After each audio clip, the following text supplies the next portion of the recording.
He wasn't supposed to be there.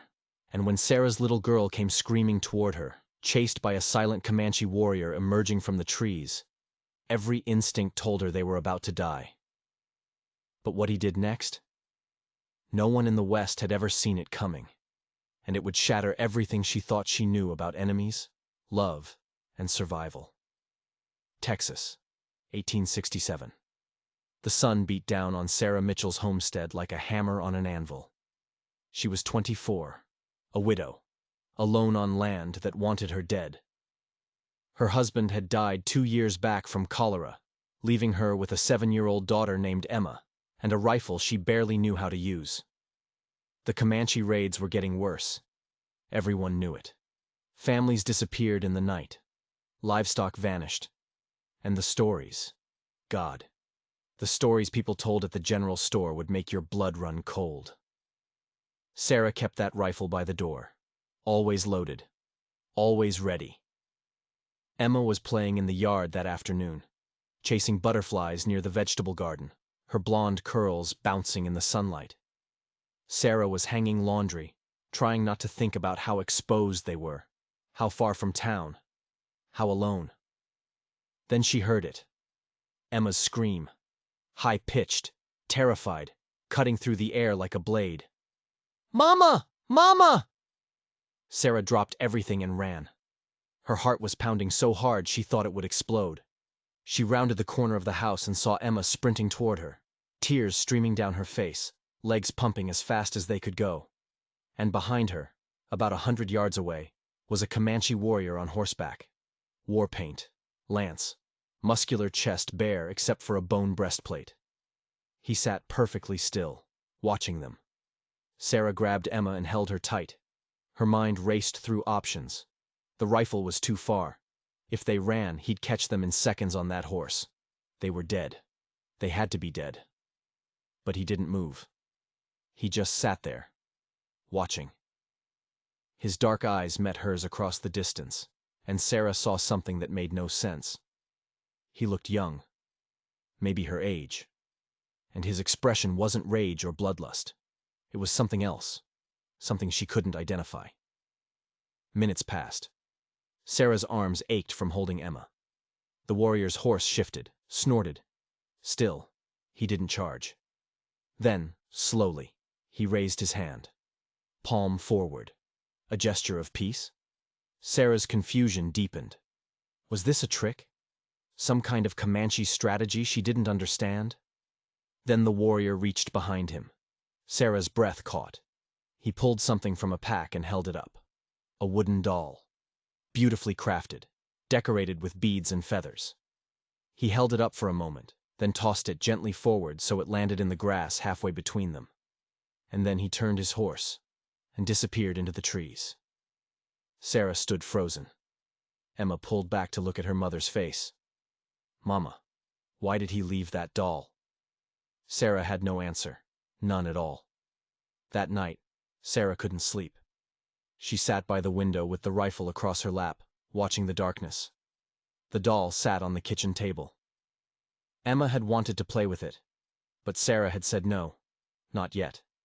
Not until she understood what it meant. The craftsmanship was exquisite. Whoever made this doll had spent hours on it, maybe days.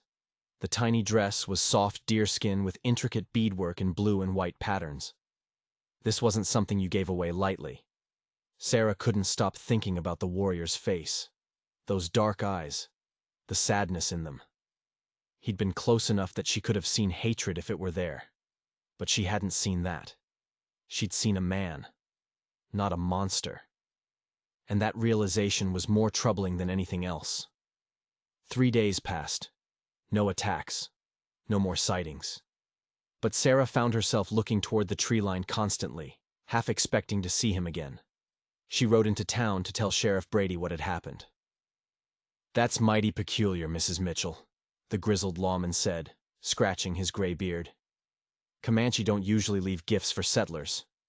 Something else is going on here. Keep that rifle close. But don't go looking for trouble." But trouble was already looking for her. On the 4th day, Sarah was drawing water from the well when she heard hoofbeats. Not the warrior, It was John Preston, a neighboring rancher who'd been courting her for 6 months. Handsome, stable, safe. He dismounted and walked toward her with purpose in his eyes. "Sarah, I've been wanting to ask you something important," he said, taking her hand.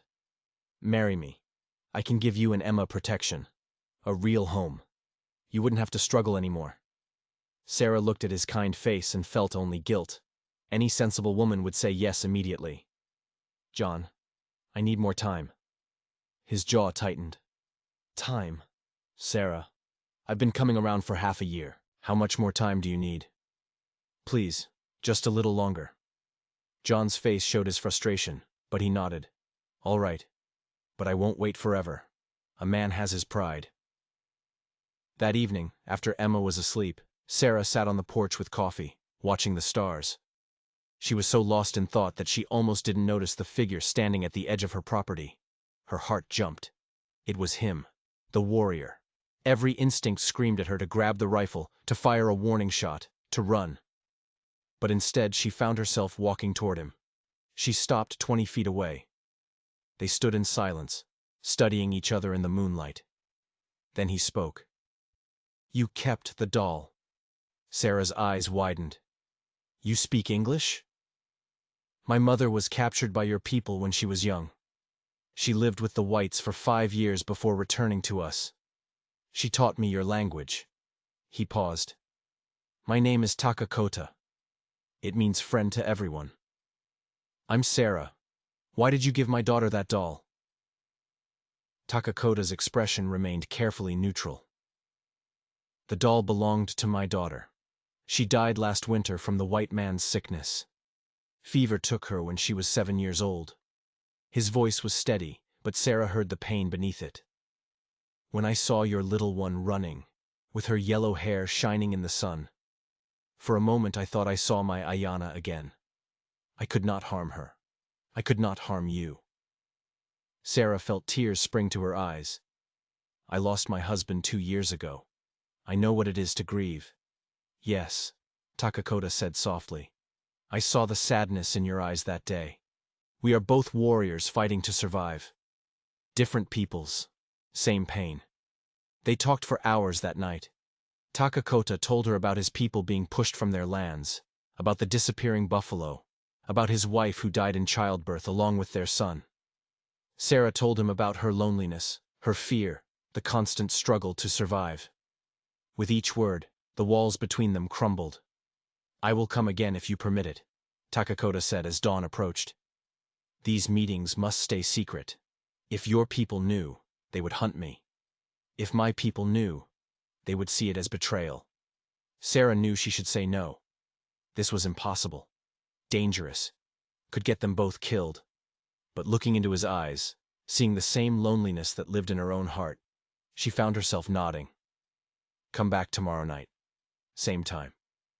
The next 2 weeks were stolen moments and whispered conversations. Takakota came every night after Emma was asleep. They talked about everything, their childhoods, their dreams, their fears. With each meeting, Sarah felt more alive than she had in 2 years. The connection between them deepened into something she couldn't deny. One night by the creek, Takakota explained about his people's land, Comanche. "We have lived here for generations. Now the buffalo disappear, killed by your hunters for sport, left to rot.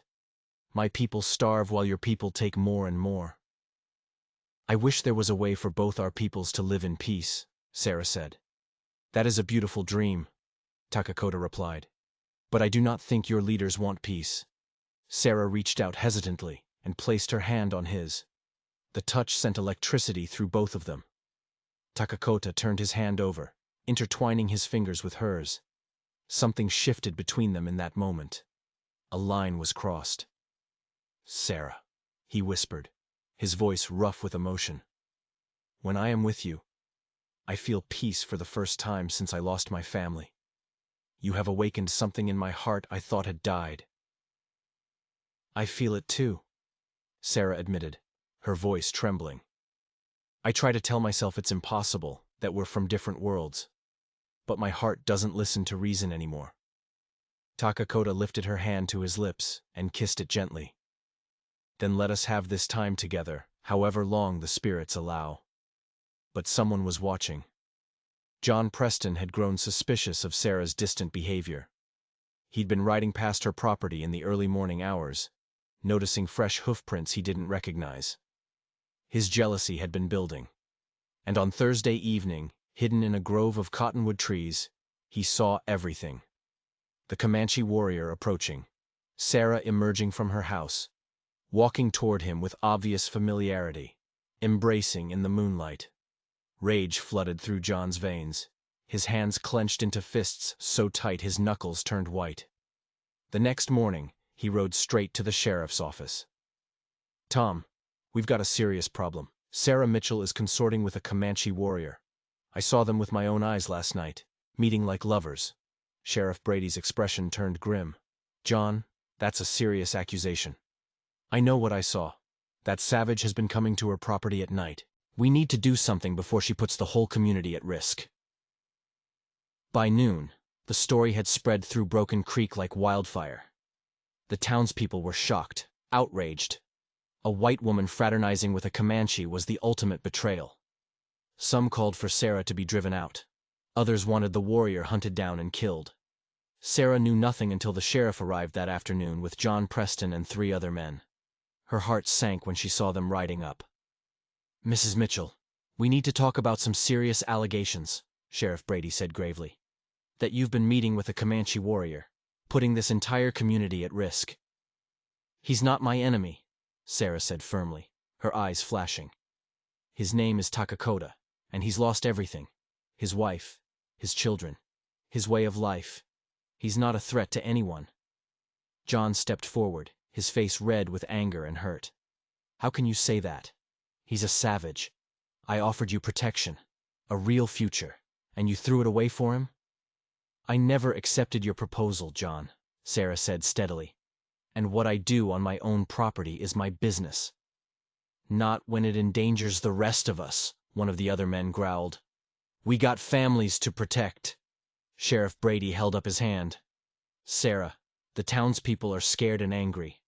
I'm trying to keep things calm, but I need you to promise you'll stop these meetings." "I won't make that promise," Sarah said quietly but firmly. "Takakota and I have done nothing but talk. We've shared our stories, our pain, our hope for peace.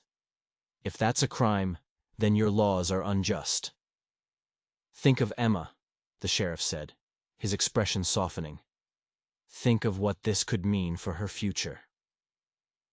That hit home. Sarah's resolve wavered as she thought of her daughter sleeping peacefully inside. But before she could respond, a voice called out from behind the group. "She speaks the truth. I am no threat to your people." Everyone spun around. Takakota stood at the edge of the property, hands raised in peace. No war paint, no weapons except a knife at his belt. He walked forward slowly, unafraid despite being outnumbered. The men reached for their guns, but Sheriff Brady held up his hand. "Nobody shoots unless I give the order. Let's hear what he has to say." Takakota stopped 15 feet away. His eyes found Sarah's, and in that look she saw everything: his love for her, his fear for her safety, his resignation to whatever fate awaited him. "I am Takakota, son of Napishni, of the Penateka band," he said calmly. "I came to this woman's home because I saw in her the same grief I carried in my own heart. We have shared our stories, nothing more. I have not harmed her or her daughter. I would die before allowing harm to come to them." John laughed bitterly. "You expect us to believe that?" "I do not speak for all my people, just as you do not speak for all yours," Takakota replied. "Yes, there have been raids, killings on both sides. My people fight because we are losing everything. But I am tired of fighting. I am tired of death." His eyes returned to Sarah, the emotion unmistakable. "I came here seeking only peace, and I found something more." The men shifted uncomfortably. This wasn't the savage they'd expected. This was an eloquent, dignified man who spoke of peace and showed obvious feeling for Sarah. Sheriff Brady cleared his throat. "This is complicated, Takakota. Your presence here creates problems. There's a lot of fear and mistrust. I understand, Takakota said. But I will not apologize for finding light in the darkness. I propose something. Let me go to my people and speak with our council. Let Sarah go to your leaders. If both sides are willing, perhaps we can arrange a meeting. A true council where we talk instead of fight. The land is big enough for all of us if we choose to share it rather than spill blood over it. Stunned silence followed. It was bold, maybe even crazy, but compelling. Sarah stepped forward, standing beside Takakota in solidarity. He's right. We can keep killing each other, or we can try something different. I'm willing to go to Fort Richardson and speak with the army commanders. What do we have to lose by trying? Sheriff Brady removed his hat and ran his hand through his hair. This would have to go higher than me. You'd need to convince the military, the territorial government. And Takakota, your people would have to agree as well. All great changes begin with someone willing to take the first step, Takakota said. I am willing to be that person for my people. And I'm willing to be that person for mine, Sarah added, reaching out to take Takakota's hand in full view of everyone. It was a defiant gesture, a declaration that she would not be ashamed. The following weeks were brutal for Sarah. The town was divided. She faced harsh words and cold shoulders. Several families who'd been friendly now crossed the street to avoid her. But there were also unexpected allies. Martha Henderson, the schoolteacher, spoke up in support of Sarah's courage. Reverend Thomas, who'd lost his own son in a Comanche raid, surprised everyone by saying perhaps God was calling them to forgiveness rather than vengeance. Emma, bless her heart, sensed her mother's stress. Mama, why are people being mean to you? Sarah smoothed her daughter's blonde curls. Sometimes people are afraid of things they don't understand. But I'm trying to show them that we're all just people trying to live our lives. Like Takakota? Emma asked innocently. I saw him one night from my window. He looked sad, Mama. Like you looked after Papa died. Sarah's throat tightened. Yes, exactly like that. That's why I want to help him. Emma nodded seriously. Papa used to say that kindness was stronger than anger. I think that's good, Mama. After intense negotiations and countless letters, a meeting was arranged. It would take place on neutral ground, a valley between Sarah's homestead and the Comanche encampment, under a flag of truce. Takakota had returned to his people and spent days convincing the tribal council to send representatives. Many warriors wanted nothing to do with the whites, having been betrayed too many times. But Takakota's passion and his status as a respected warrior gave his words weight. I told them about you, Takakota whispered to Sarah during one of their secret meetings before the council. I told them about a white woman who showed me that not all of your people are greedy and cruel. My uncle, who leads our band, agreed to come. He lost 2 sons to your soldiers, but he is tired of war. Now, as the sun rose on the day of the meeting, Sarah stood on her porch wearing her best dress, terrified, but determined. Sheriff Brady escorted her to the meeting site along with a delegation that included Reverend Thomas, Martha Henderson, and surprisingly, John Preston. John had come to Sarah's home the night before. I want to apologize. I let my jealousy cloud my judgment. I still think you're making a mistake, but I can see you believe in what you're doing. And if there's even a small chance for peace, it's worth pursuing. My brother was killed in a Comanche raid 5 years ago. Maybe it's time to let it go. The valley was beautiful, carpeted with wildflowers, bordered by rolling hills. A large oak tree stood in the center. When Sarah's group arrived, the Comanche delegation was already there. 6 warriors on horseback. Sarah's heart leapt when she spotted Takakota, sitting tall, his long black hair adorned with a single eagle feather. The 2 groups approached slowly, stopping 20 yards apart. An older Comanche warrior, Napishni, Takakota's uncle and the band's leader, rode forward. Sheriff Brady and Sarah rode forward to meet him. Takakota translated as Napishni spoke. My uncle says he comes in peace but with caution. He has been betrayed by white men before, promised treaties that were broken, given land that was then taken away. He wants to know why this time should be different. Sarah took a deep breath and spoke from her heart. Because this time it's not governments or armies making promises. It's people. People who have suffered loss, who are tired of burying their loved ones, who want a future for their children that isn't filled with fear and violence. I can't promise to change everything that's wrong between our peoples, but I can promise to stand for what's right. To speak the truth about the Comanche people I've come to know through Takakota. That you are human beings with families, hopes, and dreams, just like us. Takakota translated, and Sarah saw something shift in Napishni's weathered face. The old chief studied her for a long moment, then spoke again. My uncle says you speak with a true heart, Takakota translated, his voice thick with emotion. He says my nephew has been changed by knowing you, that the darkness that consumed him after losing his family has lifted. He asks what you propose. Sarah glanced at Sheriff Brady, who nodded.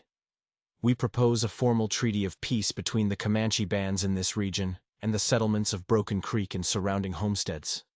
We recognize that this land was yours long before we came, and we ask for the right to share it, not take it. In return, we offer trade, medical supplies, and a voice in the Territorial Council to ensure your people are heard and treated fairly. Intense discussion sparked among the Comanche warriors. Voices rose and fell. Sarah watched anxiously, her hands gripping her reins so tightly her knuckles turned white. Everything hung in the balance. The peace treaty, her future with Takakota, Emma's safety, the possibility of two worlds coming together instead of tearing each other apart. Finally, Napishni raised his hand for silence and spoke again. Takakota's face broke into a smile. My uncle says he will agree to a trial period of peace, 6 moons, which you call months. During this time, there will be no raids on your settlements, and you will not send soldiers against our camps. We will meet monthly to discuss any problems and work to resolve them. If at the end of 6 months both sides are satisfied, we will make the peace permanent. Relief flooded through Sarah so powerfully she felt dizzy. Sheriff Brady extended his hand to Napishni, who looked at it curiously before understanding and clasping it firmly. We accept these terms, the sheriff said solemnly. On behalf of Broken Creek and the surrounding territory, I pledge to honor this peace. Reverend Thomas rode forward and offered a prayer. Even the Comanche warriors bowed their heads respectfully. When the prayer finished, Napishni spoke words in his own language, a spiritual blessing from his people. As the formal proceedings concluded and both groups began to relax, Takakota rode over to Sarah, his dark eyes shining. You did it. We did it, Sarah corrected. Together. Takakota's voice took on a more serious tone. Sarah, I must ask you something important. My uncle has given me permission to leave the tribe if I choose to make my own path, and I choose to be with you, if you will have me. I know it will not be easy. Many of your people will never accept us, and some of mine will see it as betrayal. But I love you, Sarah Mitchell. I love your strength, your courage, your kind heart. Will you let me stand beside you to build a life together? Tears streamed down Sarah's face. Yes, yes, Takakota, I love you too. I think I've loved you since that first day when you could have hurt us but chose peace instead. Around them, people were watching, some with approval, some with disapproval. But Sarah didn't care anymore. She had spent 2 years living in fear and loneliness. Now she had found something precious and rare. She wouldn't let it go for anyone. The next few months transformed everyone involved. The peace held shakily at first, but grew stronger with each passing week. The monthly meetings between Comanche representatives and town leaders became opportunities for real dialogue. Trade began. The Comanche offering beautifully tanned hides and expertly crafted goods in exchange for flour, sugar, and medical supplies. A few brave souls on both sides even began to form tentative friendships. Takakota moved into Sarah's homestead. Together they worked the land. He taught her tracking skills and how to read the signs of nature. She taught him more about farming and how to read and write English more fluently. Emma adored Takakota, and he was gentle and patient with her, often carving her small toys or telling her stories of the animal spirits his people revered.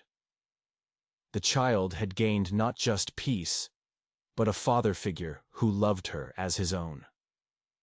The town's acceptance came slowly but surely. When a harsh winter storm struck and several families were in danger of starving, Takakota led a group of Comanche hunters who shared their stores of dried meat and showed the settlers how to find edible roots and plants. That act of generosity did more to change hearts than any words could have.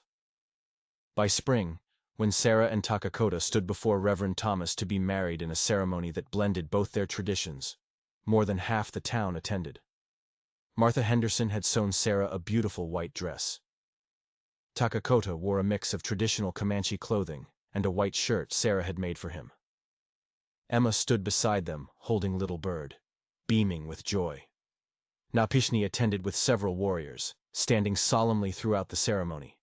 When the Reverend pronounced them husband and wife, and Takakota kissed Sarah tenderly, there was applause from both communities.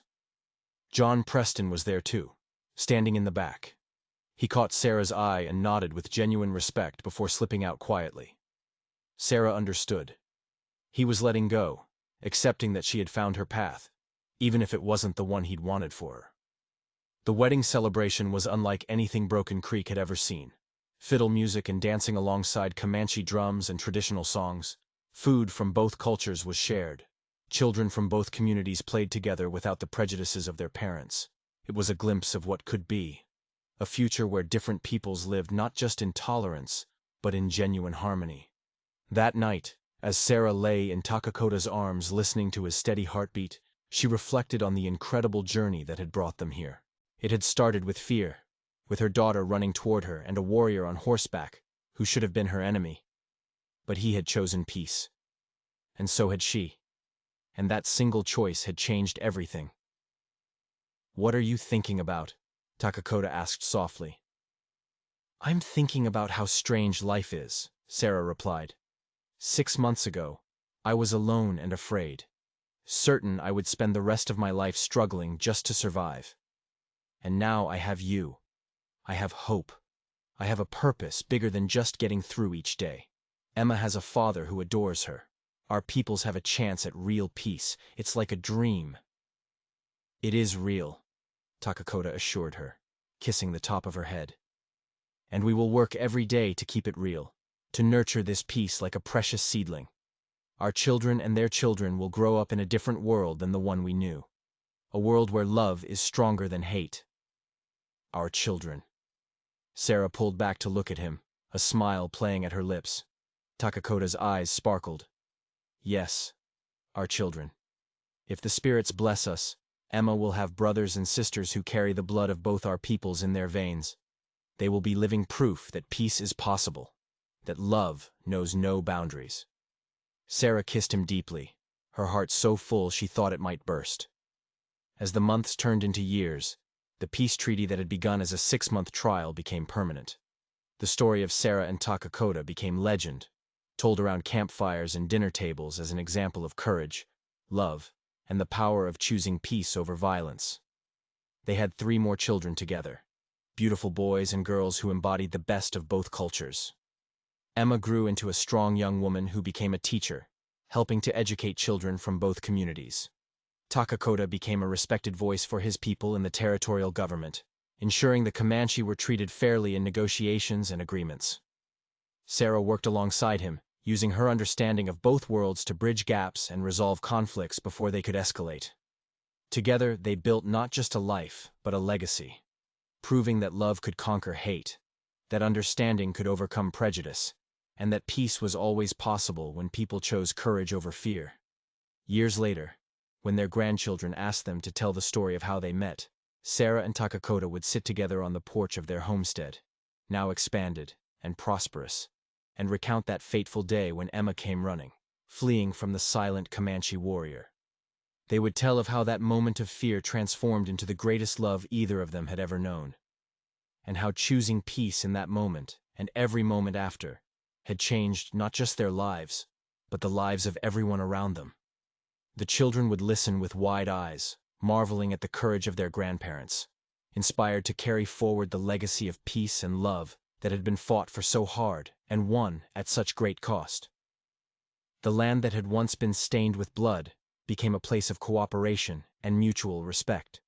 where different peoples lived side by side, learning from each other, celebrating together, and building a future that honored both their pasts.